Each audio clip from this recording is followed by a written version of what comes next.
Joining me now with reaction, D.L. Hughley, actor, radio host, and author of Black Man, White House, an oral history of the Obama years. D.L., thank you for being here. Thank you for having me. I didn't know Mark Furman was going to be here. What did you make of it? Because you were shaking your head. I think that cops will have a different perspective than us, and I think it was interesting to hear Mark Furman, who was actually got in trouble for perjuring himself, called somebody a liar. It's ridiculous to me. But what do you make of the fact that she had inconsistencies in her story? I think the cop had inconsistencies in his too. To me. So then you let the evidence play out. Here's my problem. It is my belief that no matter what happens, no matter what we see, the cops are given a presumption of innocence. If that same tape showed a suspect doing something, that would be all the prosecution would need. They would say the evidence is all right here. But a cop gets a presumption of innocence that is, no matter what they see, we can see somebody getting shot to death. They go, we don't know what happened before, we don't know what happened after. I know this, that in a state, in both these states, a lot of men in Louisiana, 50 or 47% of people carry guns. Men carry guns. So men having guns on them can't be that unusual. Why wasn't the first question, rather than assuming, do you have a permit for that? Those are states that you can carry a gun. But you're making assumptions because we don't know what happened. What we have right now is her testimonial, which doesn't capture the actual event. Do we know whether she's credible? Do we know whether... We know this. We know he had a permit to carry a gun. But that doesn't answer any of the questions. That absolutely answers the question. If he pulled the firearm on the officer, if he didn't disclose it, if the officer felt threatened... Why on earth would you... Here's what we do know. He had a permit to carry a gun. When you get a permit to carry a gun, they tell you exactly how to act when a police officer pulls you over. That doesn't mean he didn't threaten the officer. You're willing to give them a presumption of innocence. I'm not giving them presumption. Well, the law gives them the presumption of innocence. No, their badge gives them a presumption. We don't know the facts. I mean, we saw this happen with Michael Brown and Ferguson. And we still don't know the facts there. We have a police officer's word and a grand jury's word. No, we have the Department of Justice's word. The Department of Justice shut down Ferguson. Ferguson had to be shut down because it was so corrupt. The Department of Justice found that the police there had endemic racism. They found that. Right. But they also exonerated Officer Darren Wilson. That's not a... And they found Hands Up, Don't Shoot was a lie. Let me ask you something. And that Michael Brown was the aggressor. Wow. Here's what I'll say. Don't wow me. Don't tell me not to wow you. I can say wow if I want to, and I'll tell you this. I'll tell you this. They found systemic racism, right?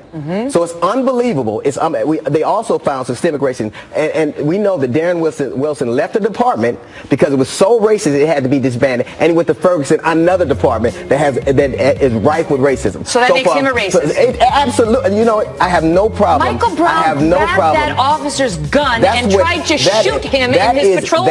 That is, no one has proven that. That's what Eric Holder's DOJ concluded. And Eric Holder's DOJ concluded that that department was so rife with That's a dodge. I already conceded that, DL. We're talking about Michael Brown and the lie of Hands Up, Don't Shoot. I don't dodge at all. I'm here in Fox News. Then let's stay on it. Then let's stay on Michael Brown. No, we're talking about We're talking about I'm not talking. No, woman. I'm not trying to get out of bounds. You don't dodge. Then let's stay in bounds. We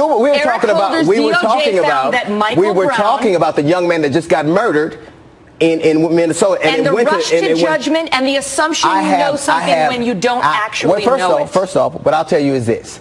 It is not uncommon for you all to see one thing. The only place racism doesn't exist is Fox News and the police department. That's the only place. That's absolutely true. That's insulting. You just insulted millions of people watching this channel. And you know what? I'm insulted by the things I hear on this network, so we're even.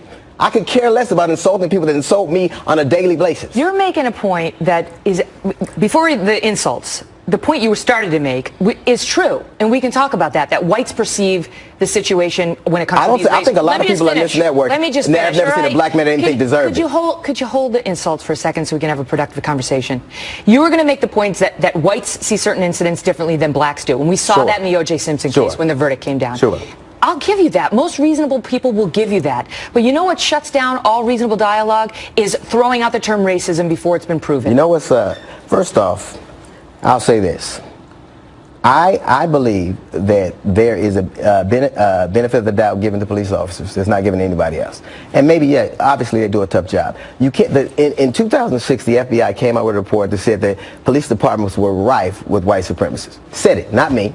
So why wouldn't I believe if I know that? I don't know a black man that hasn't had a run-in with a police officer, from the highest to the lowest. So my you've been backed up on that by many perception of this is based on the experience I've had, just like yours are. So I am not willing to give them a benefit of the doubt. I have seen a lot of things.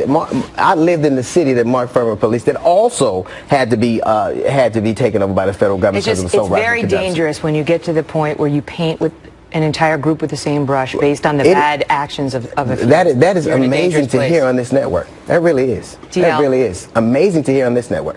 The only place racism Thanks for being here. Thank you for having me. Take care.